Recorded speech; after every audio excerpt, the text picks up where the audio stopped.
En complément de la capsule sur la planification de votre semestre, voici quelques outils pour vous aider à vous organiser.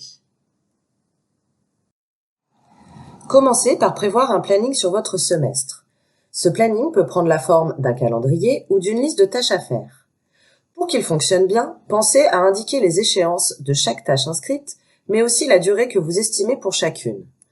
C'est à partir de ce planning semestriel que vous allez pouvoir construire votre planning de la semaine. Quelles obligations avez-vous dans la semaine, vos cours, votre travail, les rendez-vous planifiés? À quel moment allez-vous réviser ou préparer vos cours? Et quel temps de pause allez-vous vous accorder? Dans votre planning de semaine, prévoyez des heures de début et de fin de journée. Il s'agit d'un marathon et non d'un sprint. Privilégiez donc des horaires réalistes. Et si toutes les tâches que vous souhaitez faire ne rentrent pas dans votre planning, demandez-vous ce qui est important et ce qui est inutile. Faisons une parenthèse sur la définition d'une tâche. Une tâche est-elle urgente, nécessaire ou utile? Lorsque vous décidez de vous avancer sur des tâches particulières, préparer un exposé, rédiger un devoir, chercher un stage, vous devez passer par des temps de questions. Tout d'abord, avez-vous toutes les informations concernant cette tâche? Sinon, quand arriveront-elles? Pensez également à découper cette tâche en plus petites actions. Peut-être n'avez-vous pas l'ensemble des explications sur la forme de votre exposé à faire, mais vous avez peut-être déjà celles concernant le choix du sujet et la problématique à traiter. Vous pouvez ensuite utiliser la matrice des priorités d'Eisenhower. Une tâche est-elle urgente, importante, utile, inutile? Vous devez gérer en priorité les tâches urgentes et importantes. S'il apparaît une tâche urgente mais peu importante, pouvez-vous la confier à quelqu'un d'autre ou pouvez-vous la rendre moins urgente? Enfin, planifiez votre temps pour avancer les tâches importantes et utiles avant d'être dans l'urgence.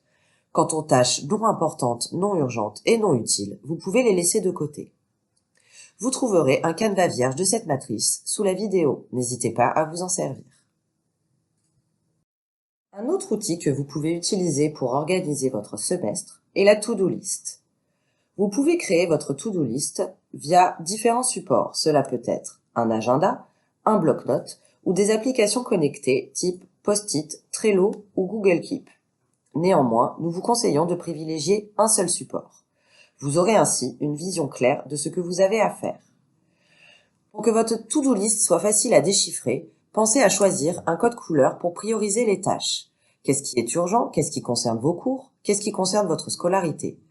Vous pouvez également pousser votre code couleur pour distinguer les tâches qui vous prendront du temps, comme préparer un exposé ou lire un article, de celles que vous pourrez faire rapidement ou sans le prévoir, envoyer un message, passer voir quelqu'un, etc.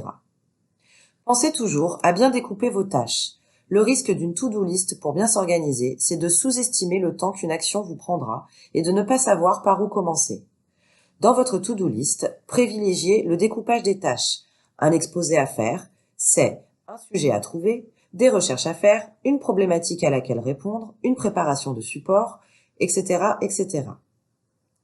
Pensez aussi à délimiter votre temps dans la journée. Si vous vous donnez 2 heures pour votre to-do personnel, au bout des 2 heures, vous devez vous arrêter et passer à un autre sujet, même si vous n'avez pas fini. Une fois votre semaine et votre semestre bien organisés, il vous restera seulement à apprendre à gérer votre temps. Pour aller plus loin, nous vous proposons 3 ressources sur lesquelles vous pouvez vous renseigner. Tout d'abord, nous vous présentons la méthode Pomodoro. C'est une méthode utilisable via des applications smartphone ou avec une simple montre. La méthode Pomodoro repose sur une meilleure gestion de votre temps. L'idée principale étant de travailler de façon efficace sur un temps délimité, puis de s'accorder une pause. Avec cette méthode, vous devez découper en petites tâches vos travaux. Puis, vous vous donnerez 25 minutes pour travailler sur une de ces tâches et vous vous accorderez ensuite 5 minutes de pause. Vous pouvez répéter ce cycle plusieurs fois. L'idée derrière cet outil est de vous garder concentré et motivé. C'est aussi un excellent moyen de lutter contre la procrastination. Vous avez également les time trackers. Les time trackers sont des applications qui vous permettent de savoir combien de temps vous passez sur certaines tâches. Ainsi, à la fin de la journée, vous constaterez combien de temps vous avez réellement passé à travailler, mais aussi combien de temps vous êtes resté sur votre téléphone à scroller. À l'inverse, des applications type Rainforest vous permettent de bloquer votre téléphone durant un temps limité et de rester concentré sur vos tâches à faire. Un time tracker peut aussi vous être utile pour vous aider à mesurer le temps que vous passez à travailler et à réaliser certaines tâches. Voici maintenant le tableau Kanban. Avec la méthode Kanban, vous pouvez organiser votre planning de semaine ou de semestre. L'objectif de ce tableau: avoir une étiquette par tâche que vous déplacez dans les différentes colonnes. Cela vous permet de visualiser l'ensemble des tâches sur lesquelles vous passez du temps et leur état d'avancement. Les tâches sont-elles en cours, terminées ou à faire?